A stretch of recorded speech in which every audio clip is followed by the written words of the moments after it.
Bismillah. Assalamualaikum warahmatullahi wabarakatuh. Alhamdulillah wassalatu wassalamu ala Rasulillah wa ba'du. Kaum muslimin, kaum muslimat yang dimuliakan oleh Allah, kita lanjutkan beberapa contoh yang ada di dalam Al-Qur'an. Begitu juga dengan hadis Rasulullah sallallahu alaihi wasallam terkait dengan kaidah boleh jadi apa yang kalian benci maka itu baik bagi kalian. Contoh yang keempat, di awal perang Badar, Al-Quran itu membimbing kaum muslimin di dalam firman Allah Subhanahu wa ta'ala, surat Al-Anfal ayat yang kelima sampai ayat yang keenam. Allah Subhanahu wa ta'ala mengatakan, kama akhrajaka rabbuka min baitika bil haqq wa inna fariqam minal mu'minina lakarihun yujadilunaka fil haqqi ba'dama tabayyana ka'annama yusakuna ilal mauti wa hum yanzurun. Sebagaimana Tuhanmu menyuruhmu pergi dan rumahmu dengan kebenaran, dari rumahmu dengan kebenaran. Allah perintahkan untuk pergi ke Badar. Padahal sesungguhnya sebagian dari orang-orang yang beriman itu tidak menyukainya. Mereka membantahmu tentang kebenaran sesudah nyata bahwa mereka pasti menang, seolah-olah mereka dihalau kepada kematian, sedang mereka melihat sebab-sebab kematian itu. Jadi di awal, ya pada saat perang Badar nih, yang memang tidak disukai oleh jiwa, tidak disukai oleh jiwa. Kemudian pada akhirnya dalam kondisi seperti itu sebagian mereka tidak suka, sehingga di awal perang Badar ini, di awal peperangan ini nggak banyak yang ikut, 313 saja awal pensyariatan perang pada saat itu.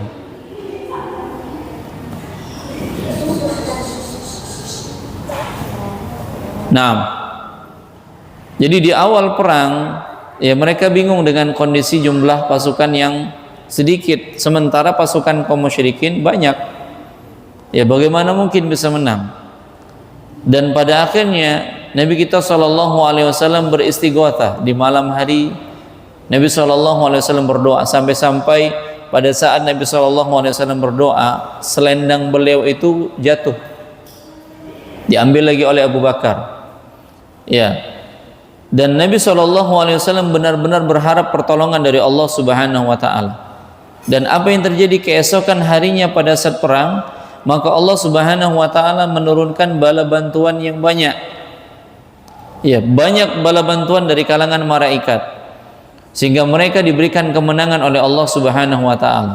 Mereka tidak suka, dan boleh jadi ketidaksukaan mereka itu ada kebaikan yang banyak. Mereka harus sabar, karena di sanalah perang pertama yang terjadi di antara orang-orang Arab, penduduk Makkah dan Madinah. Dan Allah Subhanahu wa ta'ala menjadikan 70 pasukan kaum musyrikin tewas dan 70 jadi tawanan perang. Nah, inilah kebaikan-kebaikan yang banyak. Allah janjikan kemenangan kepada kaum muslimin. Ya, sehingga para sahabat yang tidak ikut berperang, ya mereka merasa kecewa. Kenapa? Karena Nabi SAW awalnya itu hanya mengajak mereka untuk menghalau kafilah dagangnya Abu Sufyan, bukan untuk perang. Tapi Allah takdirkan terjadi perang. Mau tidak mau ini, dengan kondisi jumlah yang sedikit, ya 313 harus melawan 1000 pasukan kaum musyrikin yang mereka dipersenjatai dengan lengkap, sementara kaum muslimin ya sesuai dengan kondisinya. Ya, mereka tidak suka. Sebagian kaum muslimin, sebagian orang-orang yang beriman ini tidak suka. Namun di sana ada janji dari Allah Subhanahu wa ta'ala, sehingga Nabi kita SAW mengatakan, ya Allahumma atini ma wa'atani, ya Allah datangkanlah apa yang telah engkau janjikan kepadaku. Ya Allah datangkanlah apa yang telah engkau janjikan kepadaku. Ya Allah, sekiranya engkau membinasakan kaum ini, maka tidak ada yang akan beribadah kepadamu di bumi. Jadi kalau mereka para sahabat ini binasa, kalah, maka tidak ada lagi yang beribadah kepada Allah di muka bumi. Sehingga besoknya ketika mereka berperang, maka Allah Subhanahu wa taala mengutus pasukan dari kalangan malaikat yang banyak, dan mereka diberikan kemenangan oleh Allah Subhanahu wa taala. Jadi sesuatu yang dibenci ternyata ada kebaikan yang banyak yang Allah Subhanahu wa taala siapkan. Ini contoh yang keempat. Ini contoh yang keempat. Jadi kondisi-kondisi kehidupan kita yang memang kita tidak sukai, yang memang kita benci, tapi ternyata di sana ada kebaikan-kebaikan yang banyak yang Allah Subhanahu wa taala siapkan. Kemudian yang terakhir jamaah, contoh kehidupan yang terakhir yang tidak disukai, itu kematian. Adanya kematian orang yang kita cintai. Tapi kalau kita bersabar, ya kita melaluinya dengan bersabar dan minta pahala dari Allah dan diganti oleh Allah dengan sesuatu yang lebih baik, maka Allah akan ganti. Contohnya ketika Abu Salamah meninggal dunia. Ya, Abu Salamah meninggal dunia, sebelum beliau meninggal dunia beliau sudah mendapatkan pengajaran dari Nabi SAW, kalau ternyata tertimpa musibah maka ada doa yang dibaca. Dan ternyata doa yang diajarkan kepada Abu Salamah ini juga diajarkan kepada istrinya Ummu Salamah. Sehingga pada saat Abu Salamah, Abu Salamah meninggal dunia, meninggal dunia setelah perang Uhud. Ya, setelah perang Uhud, maka lukanya kembali kambuh. Setelah Nabi SAW memerintahkan kepada Abu Salamah dan beberapa brigade yang disiapkan oleh Nabi SAW untuk menyerang suatu daerah yang mereka sudah mengkonsentrasikan untuk menyerang Madinah, maka Abu Salamah pada saat itu, ya beliau sebelumnya sudah terluka dalam perang Uhud, namun lukanya sembuh. Namun setelah perang ternyata lukanya kembali mengalami luka yang lebih parah lagi, dan beliau pun meninggal dunia. Dan pada saat Abu Salamah meninggal dunia, maka Ummu Salamah teringat dengan doa yang diajarkan oleh suaminya. Nabi kita SAW mengatakan, ma min muslimin tusibu musibatan fayaqul ma amarahullah inna lillahi wa inna ilaihi rajiun. Tidaklah seorang muslim yang tertimpa suatu musibah lalu dia mengucapkan seperti yang Allah perintahkan, inna lillahi wa inna ilaihi rajiun. Lalu dia berdoa, Allahumma ajurni fi musibati wa akhlif li khairan minha. Ya Allah, berikanlah pahala dari musibah yang aku alami dan ganti dengan sesuatu yang lebih baik. Illa akhlafahullahu khairan minha. Kecuali Allah akan ganti dengan sesuatu yang lebih baik. Pada saat Ummu Salamah membaca doa ini, lalu dia berkata di dalam hatinya, siapa yang lebih baik daripada Abu Salamah? Siapa yang lebih baik daripada Abu Salamah? Kisah tentang hijrah mereka ini dicatat di dalam sejarah. Pada saat mereka akan hijrah, Abu Salamah, Ummu Salamah, kemudian anaknya, mereka terpisah. Mereka terpisah. Ketika sudah sampai di Tan'im, mereka terpisah. Abu Salamah terus berjalan, kemudian Ummu Salamah diambil oleh kaumnya, lalu anak mereka diambil oleh kaumnya Abu Salamah. Sampai pada akhirnya setiap sore Ummu Salamah ke tempat itu dan menangisi peristiwa yang terjadi. Sampai pada akhirnya Ummu Salamah pun diberikan izin untuk mengejar atau menjumpai suaminya, begitu juga dengan anaknya. Sampailah mereka bertemu di Madinah. Namun ketika terjadi perang Uhud, kemudian beliau mengalami luka dan pada akhirnya meninggal dunia, maka beliau berpikir, siapa yang lebih baik daripada Abu Salamah? Siapa yang lebih baik daripada Abu Salamah? Ini sesuatu yang dibenci. Sesuatu yang dibenci yaitu kehilangan orang yang dia cintai. Tapi boleh jadi ada kebaikan-kebaikan yang Allah Subhanahu wa taala siapkan. Ternyata benar. Setelah berakhirnya masa iddahnya Ummu Salamah, maka datang kepadanya Abu Bakar. Tapi ketika Abu Bakar datang, maka Abu Bakar ditolak. Lalu datang Umar. Ketika Umar datang juga ditolak. Kemudian datang Nabi SAW, kemudian tidak langsung diterima. Tidak langsung diterima. Beliau mengatakan, Ummu Salamah mengatakan, yang pertama, aku adalah seorang wanita yang tidak muda lagi, itu wanita yang sudah tua. Lalu Nabi mengatakan, adapun aku sudah melakukan hal sebelumnya. Artinya Nabi SAW sudah pernah menikah dengan orang yang lebih tua. Siapa di antaranya? Di antaranya adalah Khadijah, di antaranya adalah Saudah.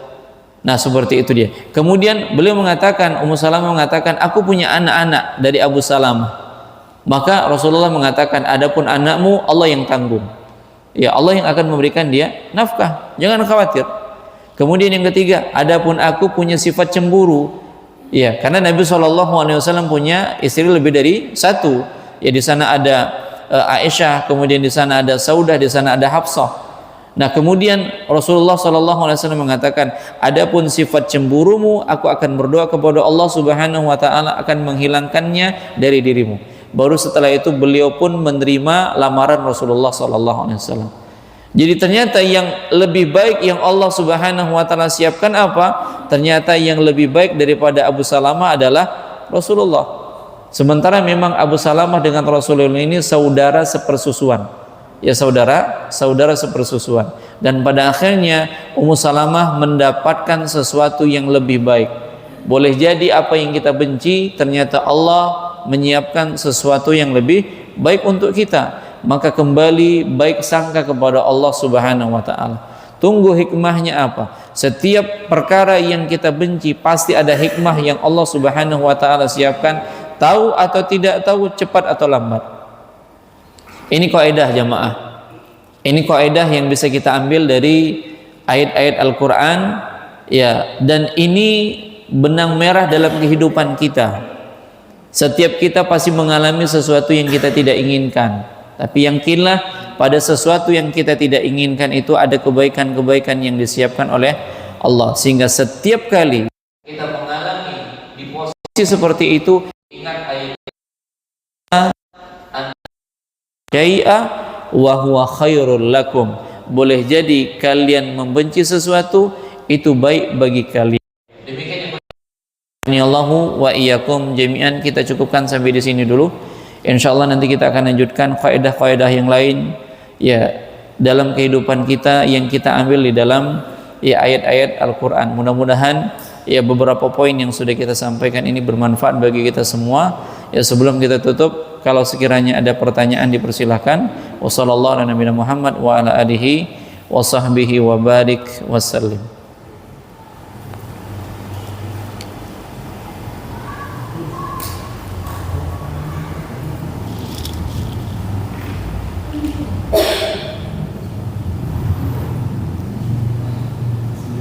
Assalamualaikum warahmatullahi wabarakatuh.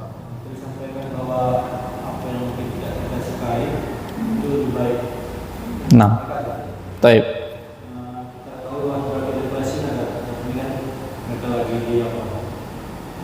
Tentu ini lagi sampai bahwa lapangan gitu. Kira-kira apa maknanya? Gimana? Gimana? Iya. Kira-kira apa yang terbaik untuk mereka? Kalau kita kembali kan mungkin bagaimana gitu? Mereka meninggal gitu. Kira-kira perbedaannya kapan mereka dapatkan? Iya. Kebaikannya kapan mereka dapatkan? Iya. Kita melihat saudara-saudara kita yang di Palestina, ya, yang mereka dizolimi, yang mereka diperangi. Ya, apa kebaikan yang mereka dapatkan? Ya, ada di sini apa kebaikan yang mereka dapatkan dan apa kebaikan yang kita dapatkan. Kalau dari sisi kacamata kita, ya, kita tidak suka saudara-saudara kita yang di Palestina itu dizolimi. Nah, boleh jadi ada kebaikan di sana. Ya, boleh jadi ada kebaikan. Kebaikan apa yang kita dapatkan di sana? Ya, kebaikan apa yang Allah Subhanahu wa taala siapkan untuk kita? Ya, yang kita melihat, yang kita nggak suka ini, yang kita tidak suka. Di antara kebaikannya semakin eratnya persatuan di antara kaum muslimin. Ya, kita lebih mencintai mereka. Nampak bahwasanya ada orang-orang yang masih mencintai orang-orang Palestina. Ya, nampaknya kaum muslimin itu apa? Lihat bagaimana dari golongan manapun, ya, dari golongan manapun, lihat bantu membantu dalam hal apa? Di antaranya donasi, Ya, membantu dalam hal apa? Dalam hal doa. Ketika dia tidak bisa berdonasi, maka yang dilakukan adalah doa. Ya, yang dilakukan adalah doa. Nah, seperti itu dia. Bagi mereka, apa kebaikan yang mereka dapatkan? Di antara kebaikan yang mereka dapatkan pada saat mereka melawan ya tentara-tentara Zionis sampai pada akhirnya mereka meninggal dunia, mereka mati syahid. Ini kebaikan. Ya, pada saat mereka mati syahid ini mereka mendapatkan kebaikan yang banyak. Jangan kira bahwasanya orang-orang yang mati syahid itu mereka mati padahal mereka hidup. Ya, mereka diberikan kehidupan oleh Allah, mereka diberikan karunia oleh Allah Subhanahu wa taala. Sehingga mereka tidak khawatir dengan kondisi seperti itu. Karena di hadapan mata mereka ada jihad, di hadapan mereka ada surganya Allah Subhanahu wa taala. Kita nggak suka. Ya, kita tidak suka semuanya hancur, yang mereka kelaparan dan seterusnya. Dengan kondisi seperti itu, lihat muslim dari berbagai manapun membantunya. Kenapa? Karena mereka terzolimi. Dan ini perasaan yang memang dialami oleh seorang muslim. Apabila satu anggota tubuhnya sakit, maka semuanya akan merasakan sakit. Kita mungkin tidak bisa terjun langsung ke sana membela, ya, karena berkaitan dengan hukum. Tapi kita bisa membela dengan cara yang lain. Ya, kita bisa membela dengan cara yang lain. Apakah dengan harta kita ataukah dengan doa kita? Ya, di dalam doa-doa kita doakan mereka agar diberikan kesabaran, agar diberikan ketabahan kalau seandainya pun mereka meninggal dunia, agar Allah jadikan mereka syahid dan seterusnya. Ini kebaikannya. Ya, ini kebaikannya. Semua kita lihat, semua golongan dari kaum muslimin. Ya, semua golongan dari kaum muslim peduli dengan Palestina. Ini kebaikan. Dan nampaklah di sana bahwasanya ternyata kaum muslimin itu banyak walaupun ragam. Ya, ragam bentuknya, ragam kelompoknya, ragam manhajnya. Tapi ketika berbicara tentang Palestina sama. Ya, sama-sama pengen menolong. Nah, demikian. Bagi mereka, kebaikan bagi mereka apa? Mereka bisa mendapatkan derajat syahid yang kita nggak bisa dapatkan. Ya, kita nggak bisa dapatkan, mereka dapatkan mati syahid itu. Mereka bisa memberikan syafaat untuk 70 anggota keluarganya terbebas dari fitnah kubur. Ketika mereka melawan tentara-tentara Zionis. Nah, demikian. Dan kemungkinan masih banyak kebaikan-kebaikan yang lain yang kita nggak tahu. Tapi Allah Subhanahu wa taala siapkan ya kebaikan-kebaikan bagi mereka dan bagi kita. Nah, demikian. Allah a'lam. Ada lagi? Ya, silakan. Waalaikumsalam.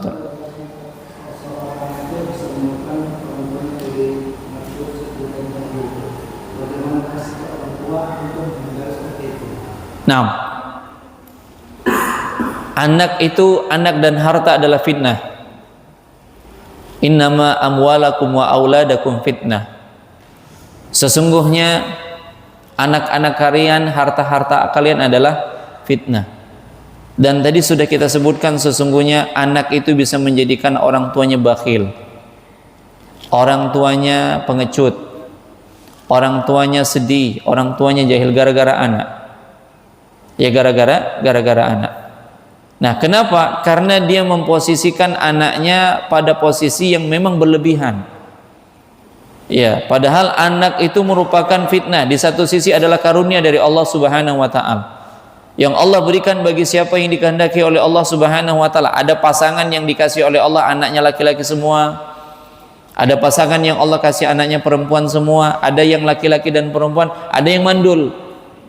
Ya, ini karunia dari Allah Subhanahu wa taala. Di satu sisi dia jadi fitnah. Sehingga seorang orang tua harus bisa menempatkan si anak ini. Jangan sampai anaknya ini menjadi fitnah disebabkan karena apa? Begitu sayangnya sampai dia terfitnah dengan anak tersebut. Kewajiban orang tua, ya kewajiban orang tua ketika dia diberikan amanah, dia jaga amanah itu. Dia jaga amanah itu. Dan ketika dia menjaga amanah itu, tidaklah amanah itu bisa dibangun kecuali dengan apa? Kecuali dengan agama. Bagaimana bisa menjaga anaknya? Agama yang mengatur semua. Maka dengan dia sedekah, dengan dia sholat, dengan dia puasa, dengan dia amalan-amalan soleh yang dilakukan oleh orang tua, inilah yang bisa menjadikan mengkanter si orang tua tidak lagi bakhil, si orang tua tidak lagi pengecut, Si orang tua tidak lagi sedih, si orang tua tidak lagi jahil. Dengan apa? Dengan amalan soleh. Inilah cara mengkantornya. Iya, inilah cara mengkantornya. Ikhwani fiddin hadani Allah wa iyyakum jami'an. Dia harus tahu skala prioritas, ya, untuk anak atau untuk yang lainnya. Jangan gara-gara semuanya karena anak, semuanya karena anak, akhirnya ibadah dia tidak laksanakan. Berapa banyak orang-orang yang diuji dengan anaknya, pada akhirnya ibadahnya apa? Dia tinggalkan. Padahal kalau dia mengerti agama, dia bawa anaknya. Pada saat dia sholat, boleh gak dia gendong? Boleh. Nabi SAW pernah menggendong Umamah, ya, anaknya Zainab, digendong oleh Nabi SAW dalam sholat. Nah, jadi orang tua harus paham, jangan sampai anak itu menjadi fitnah, disebabkan begitu cintanya kepada anak, pada akhirnya agama dia lalaikan. Maka semua itu kembali kepada apa? Ilmu agama, ilmu syar'i, sehingga dia tahu memposisikan anaknya itu bagaimana. Ya, memposisikan anaknya itu bagaimana, karena jelas anak ini adalah fitnah, harta ini adalah fitnah, dan yang bisa mengendalikan adalah agama. Sehingga orang tua harus paham.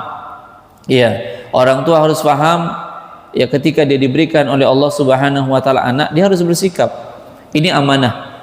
Dan kewajiban orang tua adalah menjaga anaknya, dan dia tidak akan mampu menjaga anaknya itu kecuali dengan apa? Ilmu. Maka dengan ilmu agama, maka orang tua akan terhindar dari sifat bakhil. Mana yang harus dia berikan dan mana yang harus dia infakkan. Dengan ilmu, orang tua itu faham, pada akhirnya dia tidak menjadi pengecut. Kenapa? Kalau seandainya dia pun berjihad, Allah akan tanggung. Ya, Allah tidak akan telantarkan. Allah Subhanahu wa taala tidak akan telantarkan, seperti yang di dalam kisah Nabi Musa dengan Nabi Khidir, di mana dua orang yang soleh, ya, dua orang anak yatim yang ditinggalkan oleh orang tuanya yang soleh, Allah tanggung, Allah jaga. Ya, Allah Subhanahu wa taala jaga, bahkan Allah jaga hartanya dan Allah jaga anaknya. Ya, seperti itu di ikhwan fiddin hadani Allahu wa iyyakum jami'an. Dan kemudian berdoalah kepada Allah Subhanahu wa taala agar anak itu jangan jadi fitnah, tapi anak itu dijadikan oleh Allah Subhanahu wa taala sebagai qurrata a'yun. Nah, demikian. Allahu a'lam. Baik, kita cukupkan sampai ada lagi? Oh, ada. Iya, jadi dari contoh yang kami sampaikan itu ada sesuatu kalau musibah itu sesuai dengan kadar kehidupan. Nah, bagaimana mengkompromikan hal itu dengan ikhwan fiddin hadani Allah wa iyyakum jami'an. Bagaimana kita bisa mengkompromikan antara, ya, sesuatu yang kita benci boleh jadi baik bagi kita. Contohnya musibah. Ya, contohnya musibah yang kita alami yaitu kematian. Maka pada saat kita mendapatkan musibah, sikap yang harus kita lakukan adalah sabar. Sabar itu apa? Sabar itu artinya al-habs, menahan sesuatu yang kita benci. Jangan sampai sesuatu yang kita benci itu keluar dengan lisan kita, keluar dengan perbuatan kita. Makanya, ya, yang dituntut dari orang yang tertimpa musibah itu sabar, karena dengan sabar itulah dia menahan apa-apa yang memang dibenci oleh jiwanya. Oleh karenanya, kesabaran yang dituntut dari orang-orang yang tertimpa musibah itu pada kali pertama ketika dia tertimpa musibah. Dan kalaupun dia tertimpa musibah kemudian dia menangis, ini tidak menafikan kesabaran. Yang menafikan kesabaran itu adalah pada saat dia tertimpa musibah, ucapan-ucapan penyesalan, kemudian perbuatannya dia tampar-tampar wajahnya, dia acak-acak rambutnya, bajunya dia robek seperti niyaha. Kalau ternyata dia menangis, kemudian dia hanya berucap dengan ucapan-ucapan yang mendatangkan ridho Allah Subhanahu wa taala, apa itu? Inna lillahi wa inna ilaihi rajiun. Nah, ini sikap. Dan Allah Subhanahu wa taala tidak akan menguji kecuali sesuai dengan kemampuannya. Maka ketika sabar inilah menunjukkan bahwasanya sesuatu yang dia benci, sesuatu yang dia tidak sukai, boleh jadi itu baik bagi dirinya sehingga dia tahan, sehingga pada saat dia mengucapkan yang terucap hanya kata-kata yang mendatangkan keridhaan Allah. Perbuatannya hanya perkara yang bisa mendatangkan keridhaan Allah Subhanahu wa taala. Itulah yang dimaksud dengan sabar. Karena Syekh Muhammad bin Shalih Al-Utsaimin rahimahullah taala mengatakan bahwasanya 4 golongan yang mengalami musibah. 4 golongan yang mengalami musibah. Yang pertama, pada saat dia diberikan musibah, dia at-tasakhut, marah, nggak suka dia. Marah ini maksudnya apa? Sesuatu yang dia benci di dalam dirinya itu dikeluarkan. Ya, dia keluarkan semuanya, sumpah serapah, dia pukul-pukul orang misalnya, dia pukul-pukul dirinya, dia acak-acak rambutnya. Ini menunjukkan bahwasanya dia itu marah, nggak suka. Dia keluarkan semua yang dia tidak suka yang ada di dalam dirinya. Naam, demikian jamaah yang dimuliakan oleh Allah. Ini kondisi yang pertama. Kondisi yang kedua, sabar. Sabar ini bagaimana? Ketika dirinya tidak suka, benci ini, ya benci, tapi dia tahan supaya kebenciannya itu tidak keluar dari lisannya dan tidak keluar dengan anggota badannya. Dan pada saat dia benci, lalu dia tampakkan sikap sabarnya, yang keluar dari lisan hanya kalimat istirja. Lalu berdoa kepada Allah Subhanahu wa taala. Nangis ini fitrah. Nabi juga nangis ketika meninggalnya Ibrahim. Ya, ketika meninggal anak Nabi SAW dari Maria Al-Qibtiyah, Ibrahim, beliau nangis. Dan ini tidak menafikan dari kesabaran, karena ini adalah fitrah. Yang dilarang adalah tangisan-tangisan yang disertai dengan ratapan. Maka ini masuk ke dalam kelompok yang pertama tadi. Yang ketiga, pada saat dia diberikan musibah, maka dia ridha, merasa puas dengan ketetapan Allah Subhanahu wa taala, merasa puas dengan ketetapan Allah Subhanahu wa taala. Dan yang paling tinggi, yang keempat, pada saat diberikan musibah dia bersyukur, sehingga pada saat tertimpa musibah dia hanya mengatakan alhamdulillah ala kulli hal. Kira-kira kalau seandainya suaminya meninggal, istrinya ini ngomong apa? Apa yang terucap? Inna lillahi wa inna ilaihi raji'un atau alhamdulillah kulli hal? Kira-kira yang mana? Yang mana ini? Dia sabar atau dia bersyukur deh? Ya, dia bersyukur mungkin. Lama kali meninggalnya, udah meninggal sekarang umpamanya. Sehingga dia mengatakan alhamdulillah ala kulli hal. Tapi kalau dia pengen dapat yang ganti yang lebih baik, inna lillahi wa inna ilaihi raji'un. Allahumma ajurni fi musibati wa akhlif li khairan minha. Semoga ada pengganti suami yang lebih baik. Nah demikian. Jadi ini tingkatannya. Jadi sesuatu yang kita benci dengan musibah ini tidak kontradiktif satu dengan yang lain. Itulah bentuk kesabaran dia, yang dia benci tapi dia tidak keluarkan dengan lisan dan anggota badan. Nah demikian. Allahu a'lam. Habis. Taib, karena rumah kami jauh juga. Iya, maka kita cukupkan dulu. Ya, insya Allah nanti kita akan lanjutkan pada bulan yang akan datang, insya Allah. Ya, insya Allah nih kita kalau tidak safar, insya Allah kita rutin, kita akan bahas kaidah-kaidah di dalam Al-Quran, kaidah-kaidah kehidupan di dalam Al-Quran. Ya, nanti insya Allah kita akan lanjutkan lagi di bulan yang akan datang. Demikian ikhwani fiddin, hadaniyallahu wa iyyakum jami'an. Ini yang bisa kita sampaikan, mudah-mudahan bermanfaat. Yang benar datangnya dari Allah Subhanahu wa taala, dan yang salah dari diri saya atas keterbatasan ilmu yang saya miliki. Kita tutup subhanakallahumma bihamdik asyhadu an la ilaha illa anta astaghfiruka wa atubu ilaik. Assalamualaikum warahmatullahi wabarakatuh.